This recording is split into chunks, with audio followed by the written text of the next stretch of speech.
time for questions, and maybe I will also say 3 questions. Oh, I see many more hands.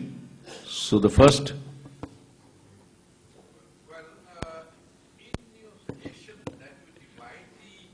That means for the first 3 years you make them a technical expert, and then afterwards you think of giving them the creative input.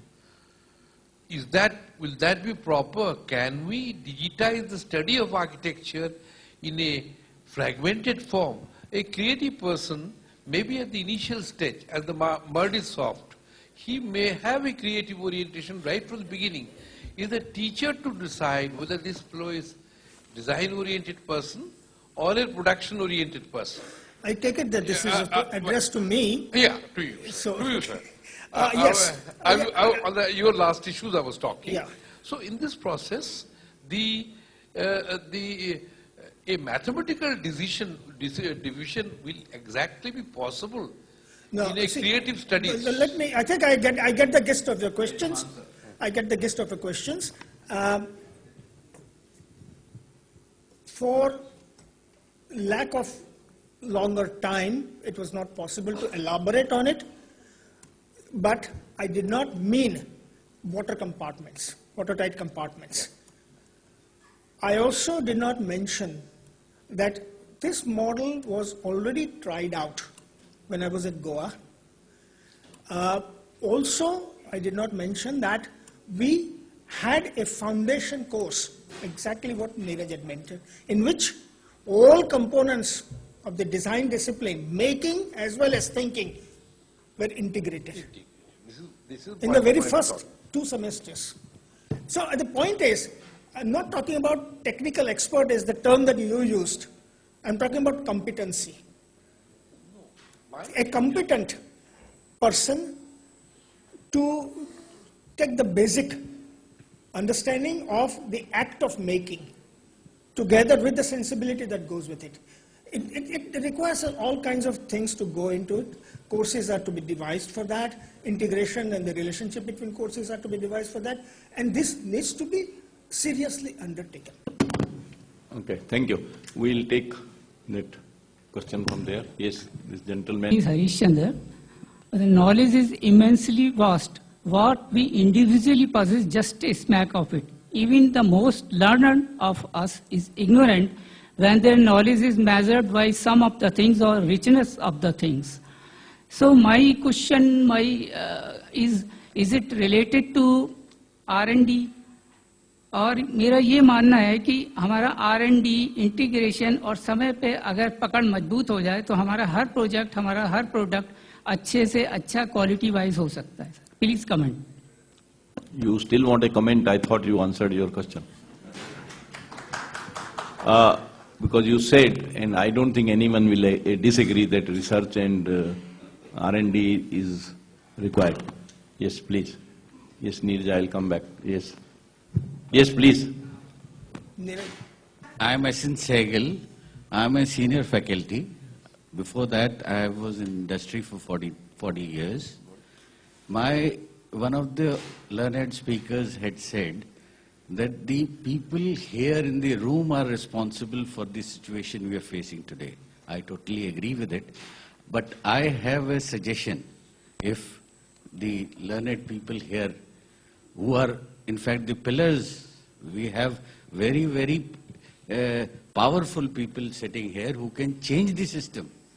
My only suggestion is, by the end of this conference, can we have if only 3 bullet points which the people here in authority will take responsibility of changing.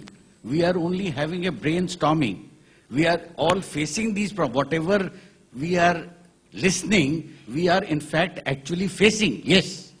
In addition to the program, what you are asking for is already there, and the purpose of this brainstorming is to come to those 3 bullet points, and we will request you to what you have gathered from here, come back to us with about 5 or 6 bullet points, so that we collect about 30 and then take 3 bullet points to the authorities. Thank you. Yes, Neeraj, I'll come back to you. Yeah, just a thought. Have we ever looked at the issue of what the architectural practices and the profession have given to an inspiring design thinking graduate of architecture? You see, has the profession or the practices, like we do after we graduate, we have and a student who has spent 5 years in design thought and being trained to be a leader and so on. So has the profession or the practices that exist and now with the, yeah. Yeah, I want to answer that. Let us begin by a platitude, say.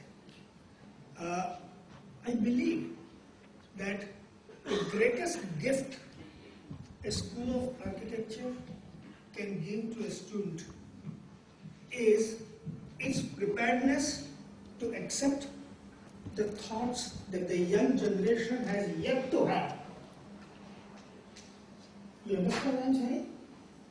The school's preparedness to accept the thoughts that the younger generation has yet to have, which means that it should be that open. Right now, schools are seeing themselves as an extension of the profession.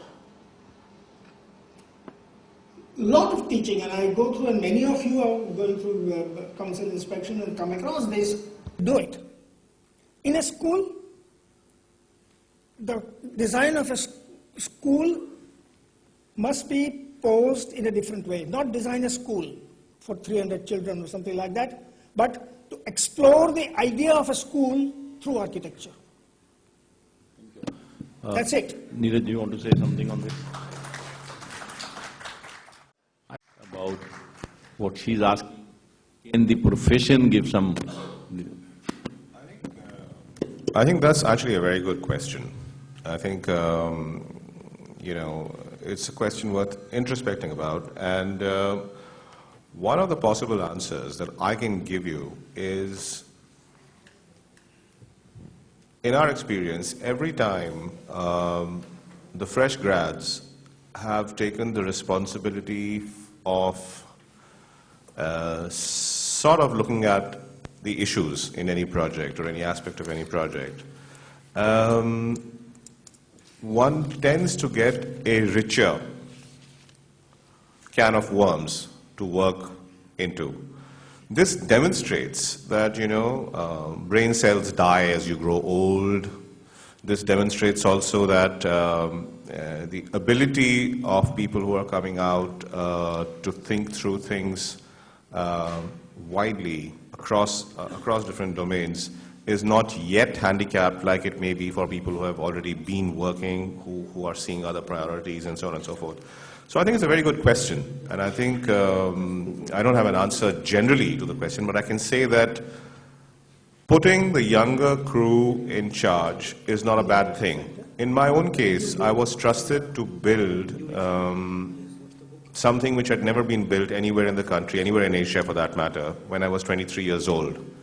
And I can confess very clearly right now and here that I would not have been able to do that thing right now in this position. So, that sort of verifies the position that you're taking. Okay, thank you. The last question here, and after that we will get back to... Yes, please, you have been raising your... I'm really grateful to IIA for organizing this extraordinarily amazing event. I'm fortunate to listen to a wide variety of speakers from the field of architectural education as well as profession. My name is Arjun Kamal, and I am currently doing a job of an architecture faculty at ABJ. I did my Bachelor's of Architecture in 2012. So we all know that architectural education currently is in dire straits. I would like to share some statistics. Can we yes, like... as on December 2013, we have 49,500 architects registered, and there are currently 387 colleges in India.